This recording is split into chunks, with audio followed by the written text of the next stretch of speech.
Vamos a dar inicio a esta conferencia porque además tenemos un evento muy importante sobre otra pandemia que no solo es el feminicidio, lamentablemente. Estamos instalando en un momento más la mesa de trabajo para la prevención, detección, atención, tratamiento y erradicación de la violencia sexual contra niños, niñas y adolescentes. Pero bueno, ahorita el tema, y además queremos... ¿Tienen el...?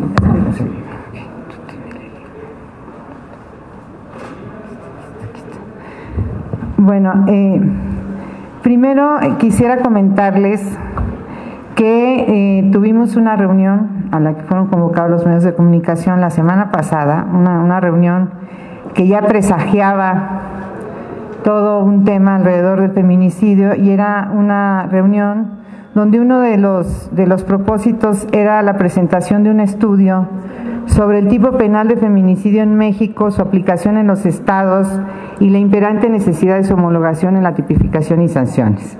Y bueno, ahora voy a presentar a todas las que nos acompañan en esta rueda de prensa, pero decir que este libro que elaboró en colaboración con la Oficina de Naciones Unidas contra la Droga y el Delito, la doctora Patti Olamendi, la Red de Seguridad y Justicia y Paz para las Mujeres, y bueno, y nosotros ayudamos, contribuimos a que se pueda dar a conocer este estudio profundo sobre la delimitación del tipo penal de feminicidio, a que hará referencia en un momento más la doctora Patti Olamendi.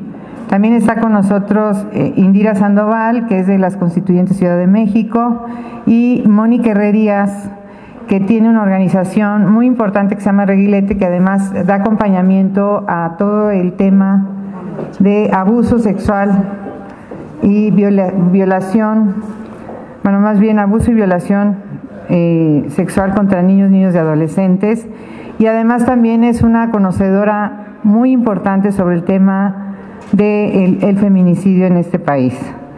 Decirles que como subcoordinadora seguiremos de la Comisión de Violencia de Género y Feminicidio, seguiremos nuestra agenda, establecimos una agenda desde el principio y estamos dando ya cumplimiento a cada uno de los puntos que quiero señalarlo como una forma de rendir cuentas sobre un tema que nos parece fundamental, y por eso lo hemos defendido y lo seguiremos defendiendo, que es el tema del feminicidio.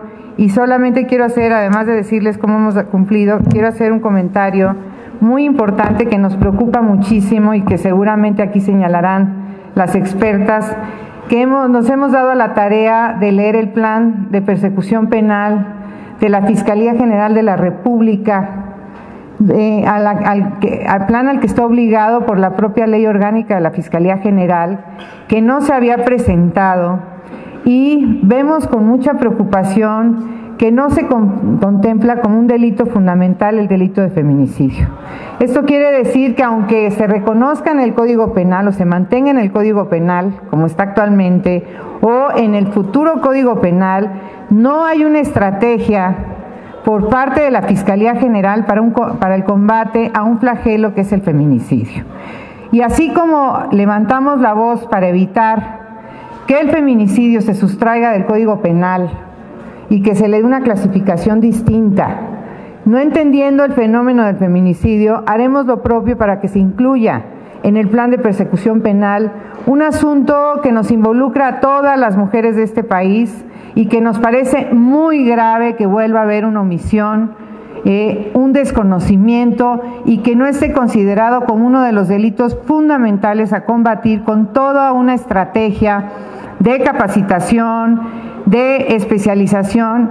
Y también quiero aprovechar para decirles que hace mucha falta una unidad de especialización para atender este delito.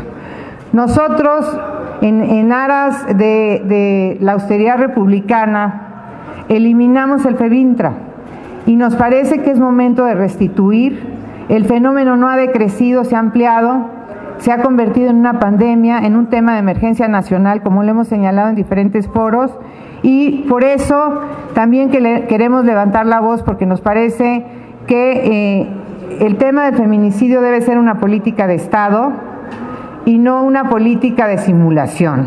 como se está pretendiendo hacer en este momento, conservando un delito, pero sin que exista ningún respaldo, ninguna responsabilidad clara del Estado mexicano para garantizar la integridad de las mujeres.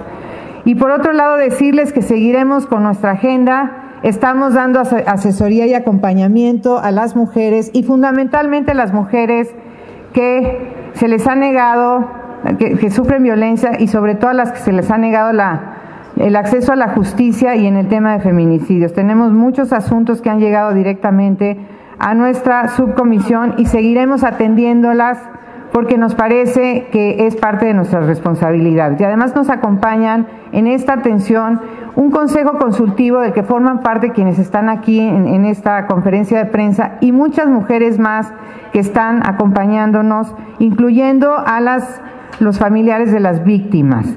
También estamos dando asesoría y estamos en el impulso de la conformación de un registro único de agresores contra las mujeres. No podemos permitir lo que se está permitiendo incluso para magistrados y otros funcionarios, que sigamos teniendo agresores en el ámbito público y que sigamos premiándolos. Y nos parece que una manera también de combatir la impunidad es justamente estableciendo este registro único de agresores contra las mujeres, y que además no puedan ser ni funcionarios ni candidatos, como seguramente lo señalarán. También estamos garantizando, estamos haciendo solicitudes a las unidades de atención a víctimas, y desde la Comisión de Justicia quiero decirles que estamos haciendo un exhorto para que el fiscal general tenga una reunión con nosotras para ver exactamente cuáles son sus propuestas en materia de feminicidio, que insisto, no está en el plan de persecución penal. Y que queremos una explicación al respecto. Y también pretendemos tener reuniones con las fiscalías de los estados, porque sabemos que la mayor parte de estos delitos se cometen a nivel estatal, y también queremos saber cuáles son las medidas que están instrumentando para atender el delito de feminicidio y las violencias de género, que sabemos que son, cuando crecen las violencias de género se llega al feminicidio, y que también estamos convencidas que el feminicidio se puede evitar. Y seguiremos insistiendo en otras medidas que incluso ya avanzamos, como es la prescripción en algunos delitos, es decir, cuando se trata de tortura sexual, que no haya una temporalidad para presentar la denuncia, porque además, insisto, el feminicidio no se trata simplemente de la muerte o el asesinato de una persona, tiene otro tipo de implicaciones que atentan contra el género femenino. Y avanzamos todavía en la certificación de los ministerios públicos, peritos y policías. Incluso hubo una reunión recientemente donde la doctora Patricia Olamendi con otras mujeres de diferentes instituciones están haciendo ya un planteamiento de capacitación muy intenso para policías y ministerios públicos, que hay que decirlo con toda claridad, han fallado a las mujeres y a la sociedad mexicana justamente porque no se les ha dotado de las herramientas suficientes y el presupuesto y la capacitación y la especialización para atender con perspectiva de género y enfoque de derechos humanos los asuntos de las mujeres. Entonces nosotros seguiremos trabajando, no vamos a bajar la guardia, porque nos parece que el Estado mexicano tiene una enorme responsabilidad en la ampliación de estos delitos que nos lastiman profundamente a las mujeres y a la sociedad en su conjunto. Ese sería mi comentario y le doy el uso de la palabra a la diputada Pati Olamendi. ¿Me vas a ser diputada? Perdón, ya fue diputada y fue una diputada muy activa y muy vinculada con el tema de feminicidio, pero bueno, a la doctora Olamendi le doy el uso de la palabra. Adelante, Pati. Muy buenos días a todas y a todos.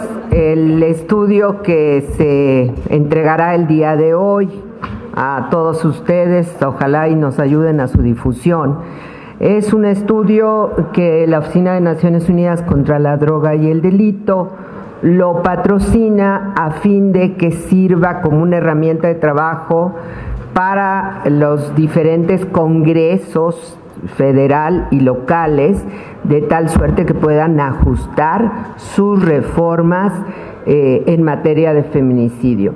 Quiero señalar, porque me parece que estos días se han dicho muchas cosas que no son reales por parte de la Fiscalía General de la República, y me parece que es importante aclararlas. La primera es que el delito está legislado en todas las entidades federativas. En general, todas las entidades federativas promueven una sanción entre 30 a 70 años de prisión. Decía el fiscal que lo iba a subir a 70, no, en general la promueven, pero ese es un problema porque tenemos que buscar una homologación. Todas las entidades federativas reconocen, de acuerdo al tipo penal del 325 federal, 9 razones de género, que son las circunstancias en las cuales mueren las mujeres. Creo que es importante referirnos a eso porque también se decía que no era coincidente. Además, dentro de la investigación de un delito de feminicidio no tienes que acreditar ni las 7 ni las 9. Una sola es suficiente para asegurar. También señalarles que en varias entidades federativas tenemos ya legislado el homicidio doloso para la mujer. Es decir, también ya está legislado, lo cual en muchas entidades federativas, si no acreditan el feminicidio, pueden acreditar el homicidio doloso. Y también en 28 estados está legislado como homicidio calificado cuando una mujer es la cónyuge y se llama en razón de parentesco, es la cónyuge o la concubina. Entonces, quiero decirles que a diferencia de lo que plantea la Fiscalía, hay una legislación muy amplia que le permite al Ministerio Público actuar y tener diversas opciones. Lo que observamos en esta revisión que hicimos fue lo siguiente.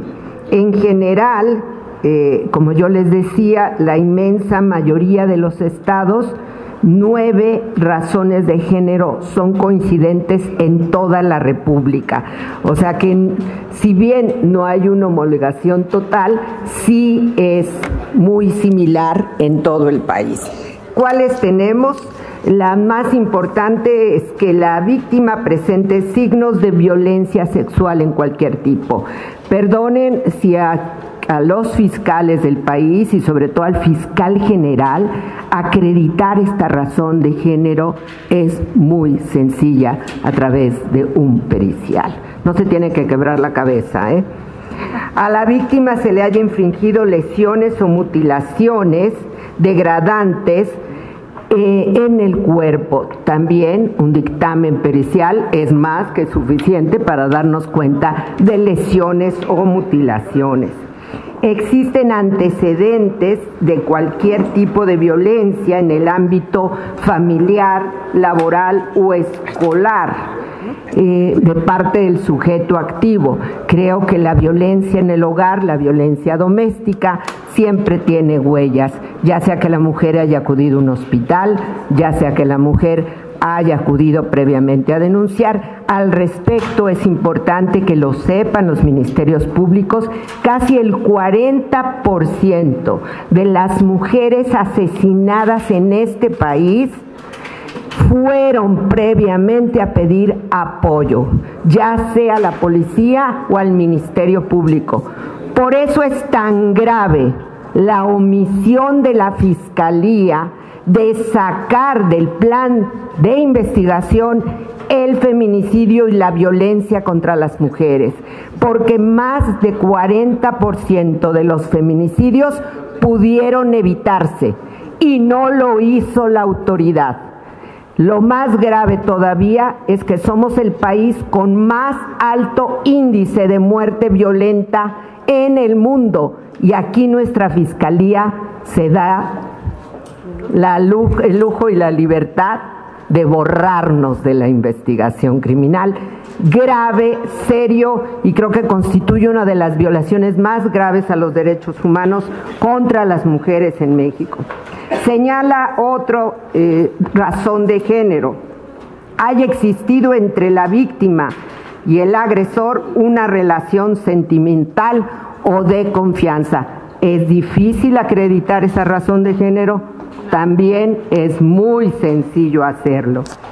Existen datos que establecen que hubo amenazas relacionadas hacia la víctima.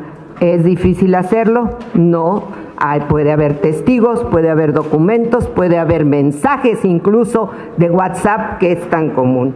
La víctima haya sido incomunicada por cualquier motivo. Eso también es fácil si la mujer fue reportada como desaparecida. Por favor, cuando hay una desaparición, podemos encontrar una muerte violenta. Tiene que ponerse más atención a las denuncias de desaparición. ¿Es difícil acreditarlo? Tampoco. El cuerpo de la víctima esté expuesto o exhibido en lugar público. ¿Cuántas mujeres son puestas como una muestra de que se lo merecían? Tampoco es difícil acreditarlo. Es simplemente hasta un dictamen fotográfico. ¿Existe o haya existido entre el activo y la víctima una relación laboral o docente o cualquier otra que implique confianza? Y cuando la víctima se haya encontrado en un estado de indefensión, entendiendo la situación de desprotección, real incapacidad. Nos referimos sobre todo a niñas, mujeres con discapacidad, mujeres que no tienen la capacidad de comprender el hecho y fenómenos que se están presentando hoy en día en que las chicas les he suministrado algún tipo de droga o demás para dejarlas sin posibilidad. Como ustedes pueden ver, señoras y señores de la prensa, es bastante sencillo acreditar las razones de género.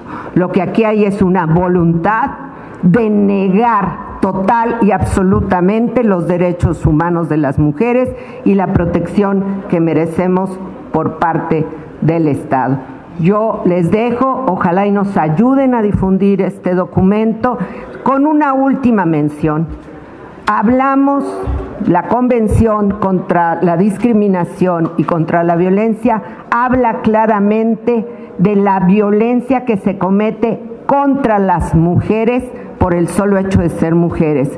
Quiero dejar muy claro que las convenciones no hablan de identidad de género, hablan de sexo, es decir, mujeres, porque también hay una confusión. Los otros delitos, los otros homicidios que se cometen contra personas por su identidad se conocen como crímenes de odio, pero no son feminicidios. Muchas gracias y muy amables. Bien, se es feminicida por acción y por omisión. Y estamos ante un escenario que institucionaliza la línea feminicida desde el Poder Judicial. Aquí se ha dicho y evidenciado la inaplazable y necesaria política de Estado que involucre a todos los niveles y órdenes de gobierno para que de manera clara y decidida hagan frente a lo que significa una pandemia nacional. La tangible y latente amenaza de borrar este delito del Código Penal estaría dimensionado como un grave delito de lesa humanidad contra las mujeres, porque atentar contra los derechos humanos de las mujeres, principalmente contra nuestro derecho a la vida, es una de las principales, constantes y graves violaciones a los derechos humanos. Es importante decir que no solo es grave que el fiscal lo piense y que lo diga, sino también es grave, y por eso convocamos a que todo el Pleno de esta honorable Cámara de Diputados y en su momento la Cámara de Senadores o cual sea la Cámara de origen al respecto, que ante una reforma al Poder Judicial se coloque en el centro a los derechos humanos, se coloque en el centro a los derechos de las víctimas y principalmente se coloque en el centro a los derechos de las mujeres para que el acceso a la justicia sea desde un enfoque interseccional de derechos humanos y con una perspectiva de género clara. Requerimos a más mujeres comprometidas con estos temas en las instancias, y a mí me da muchísimo gusto que hoy nos acompañe aquí la maestra Mónica Herrerías, en quien esperamos que a la luz de la convocatoria pública para el nombramiento a la Fiscalía de Feminicidios en la Ciudad de México pueda, acepte, quiera y también las bases del procedimiento abierto y transparente permitan que sea una fiscal de feminicidios en la Ciudad de México, porque requerimos más mujeres con perspectiva de género en la toma de decisiones y menos agresores, menos misóginos, menos deudores, menos acosadores en la toma de decisiones. Por lo que mi participación en esta rueda de prensa como parte de las constituyentes, la colectiva que desde 2018 hemos propuesto que sea un requisito indispensable para todo cargo de elección, de designación y de concurso, no ser acosador sexual, no ser deudor de pensión alimenticia y no ser agresor por razones de género, porque no basta no mentir, no robar y no traicionar para llevar una ética pública en la vida política. Basta reconocer que para que haya una sociedad democrática requiere haber una sociedad donde existan mujeres libres de violencia. Muchas gracias.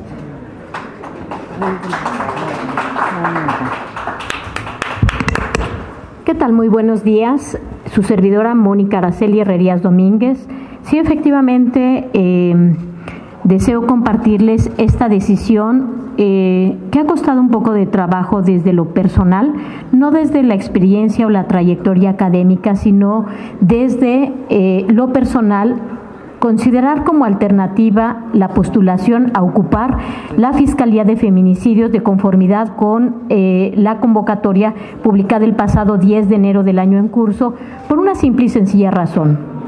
He trabajado en esa dependencia, en la hoy Fiscalía de la Ciudad de México, durante más de 20 años, bajo el amparo y la guía de la doctora Patricia Olamendi, quien en otro momento fue mi mentora y lo ha sido durante tantos años.